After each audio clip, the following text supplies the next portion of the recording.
All right, so last talk before the lunch break, at least in this room, by Torsten Grote, and he will talk about Kolab Groupware. And there's nothing left to do but set the kitchen timer and have you do your thing. Thank you very much, and thanks everybody for coming.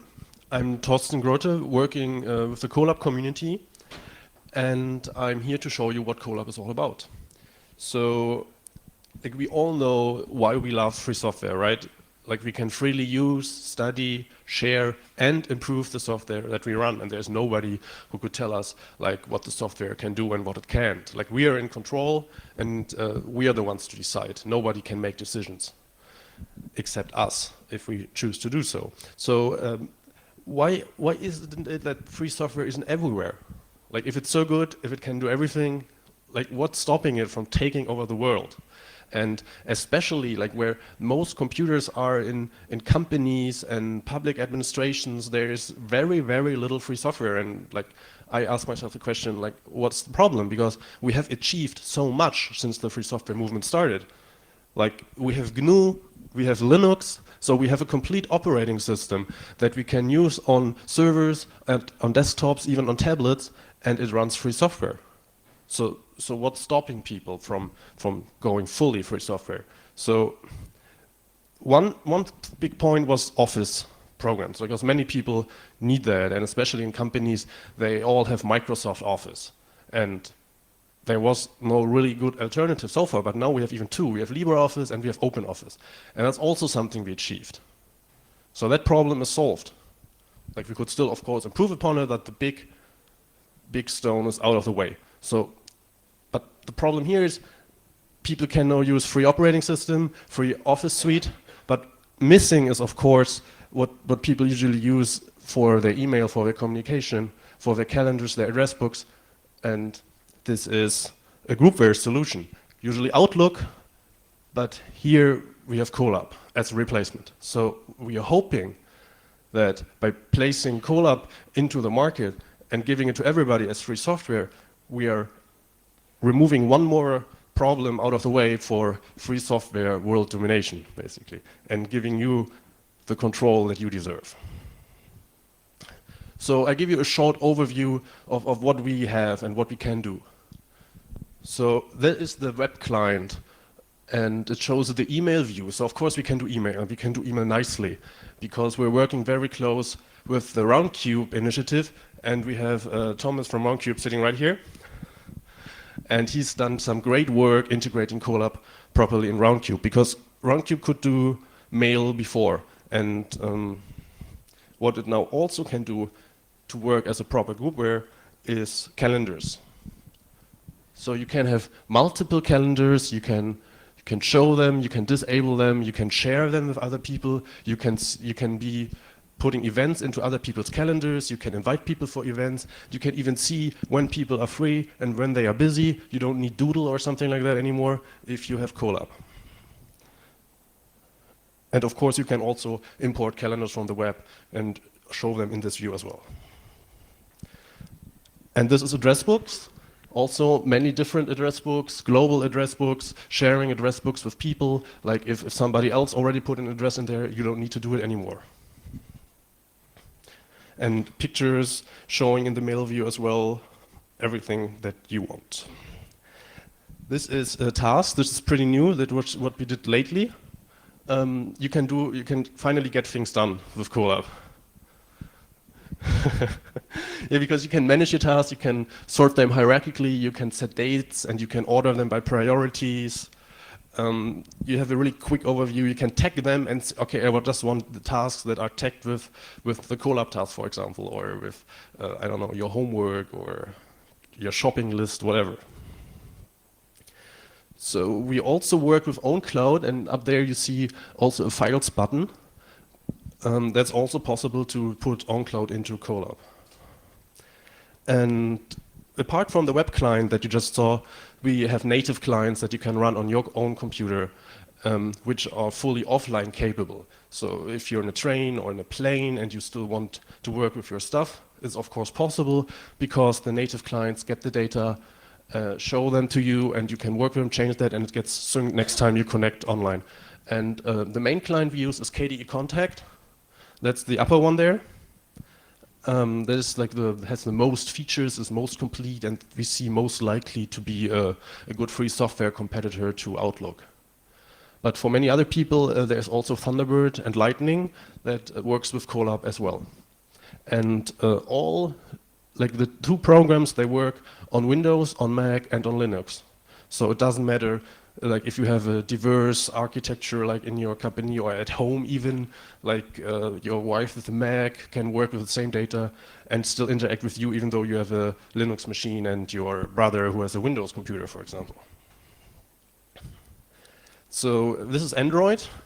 It also means we can get your Kolab data on Android, not only on Android, but on all mobile devices that support ActiveSync, which is basically all of them, like even the iPhone. So you can have your web client see your data, you can have it locally on your contact client, on your laptop, and even on your mobile phone, and then it reminds you of the events that you put in on your laptop.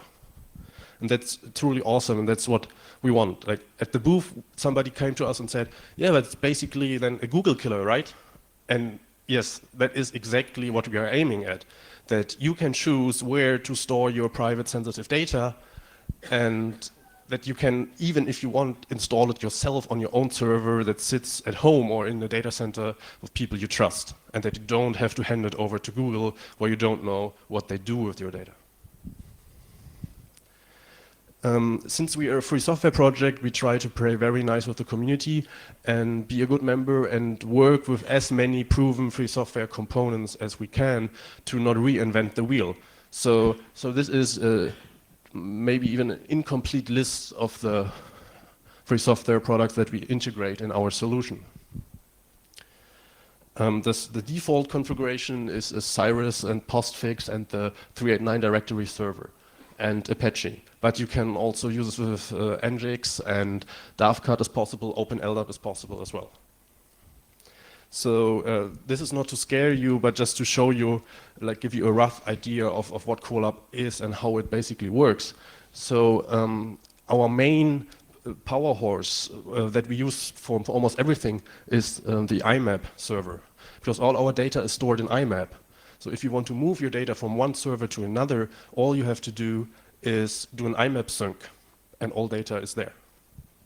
So even the calendars, the tasks, and the address books, they are stored in IMAP. And that also enables scalability quite a lot, because you can have, for example, a Cyrus murder infrastructure serving hundreds of thousands of users, and it still runs like snappily fast.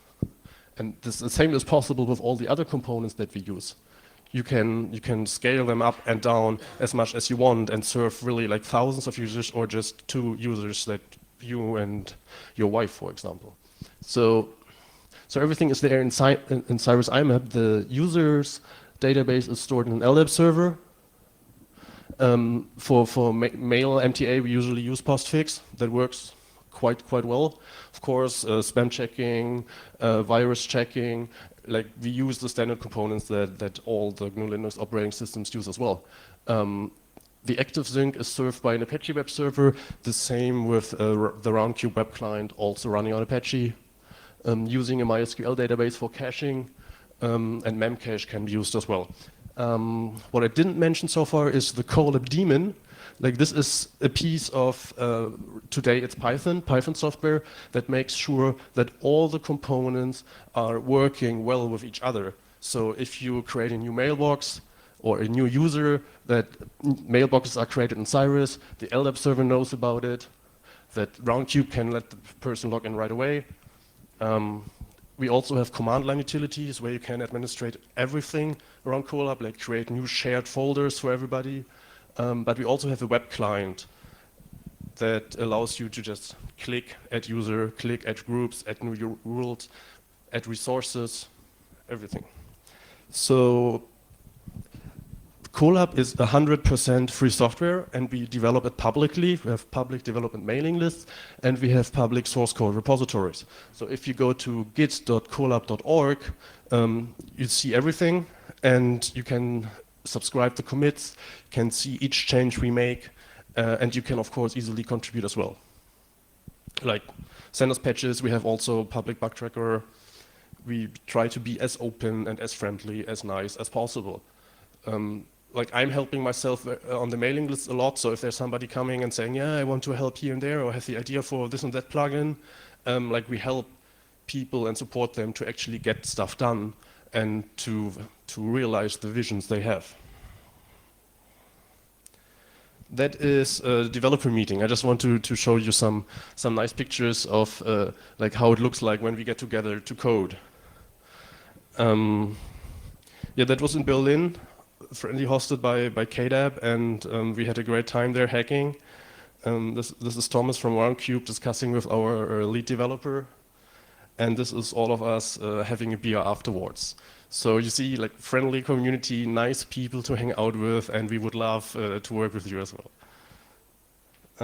Like if you want to know more about Kolab, go to kolab.org, or here in the K building, right next to OwnCloud, we have a little booth. If you want to know more, we show you Kolab, the web admin, everything around there. So if you have any questions, come, chat us up, and we will be delighted to help you. This is something that was started just recently. This is mykolab.com. So we realized that many people don't want to install Kolab themselves because they don't have a server, or they don't want to maintain it, or they just don't know how to do it. So there is now a company offering hosting Kolab. So you just sign up there. Currently it's a free beta. At some point they will probably have some money from it. And just 2 clicks and you have a Kolab account yourself. You can hook up your clients. You can use their client right away, hook up your mobile phone. Works out of the box. No problems. And the second one, your project at mykolab.org, is an offer especially for FOSDEM initiatives. Like the real power of a groupware only shows when you have multiple users in one Kolab server, because then they can share with each other and collaborate. Like that's what groupware is about. So if you are in a free software project and you like to test Kolab internally, like we can give you something, fedora.mykolab.org, and you can try it out right away. So it's from me. Thank you for your attention, and I think we have some time for questions.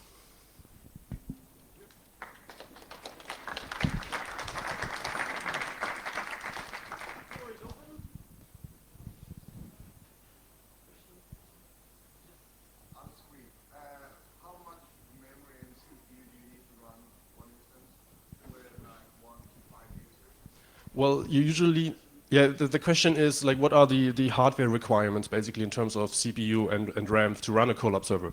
Well, like with 1 gigabyte, it might work, but you probably want to have 2 gigabytes. CPU is not that important, but it also depends on the number of users you want to serve. Like for just a small server, the few people, like 1 to 2 gigabyte of RAM and a small processor is totally fine. Another question? So what piece is missing? What do you feel is missing most to make it a true collaborative environment? Well, the question is, what is missing to make it a true collaborative environment? And I think it's basically complete, but you could, of course, always improve upon it. And what I like to see is web interface integration for Jabber, for example. Like it's also easy to hook up a Java server to the same LDAP and just serve at the same address also XMPP chat. But it would be nice to go into your web interface and see what of your friends are online, the same with Google Talk, and then to chat them up right away without need for native clients. That would be nice. And what I also like to see is an integrated Etherpad, where you could do real-time collaborative text editing that you then could maybe attach to emails or make a task of if that still needs to be changed in the document. That would be cool as well. We would use it at FOSDEM. So what protocols do you use for calendar and contacts? Do you use Calendar or Cardar? Well, the contacts, okay, repeating the question, what are the protocols we use for contacts and calendars? To serve to the outside, we use ActiveSync, because that's what all devices support. The native clients are actually hooking in directly into the IMAP because in there the contacts are stored in Xcard and the calendars in Xcal format. And that's also open standards, everybody can understand that. But you asked for what's missing. We are also still working on CardDAV and CalDAV integration for people who really need that. And there's, I think, the Mac clients on the Mac laptops, they still need those protocols.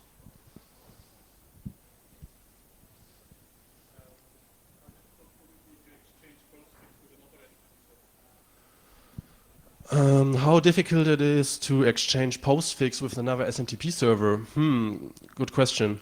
Like, that's not my area of expertise, but it's definitely possible. But the problem is we are using some of the postfix features to make Kolab possible. For example, that you cannot send emails to other people. So I don't know how difficult it is. I know it's possible, but if you want to work on it, you're welcome.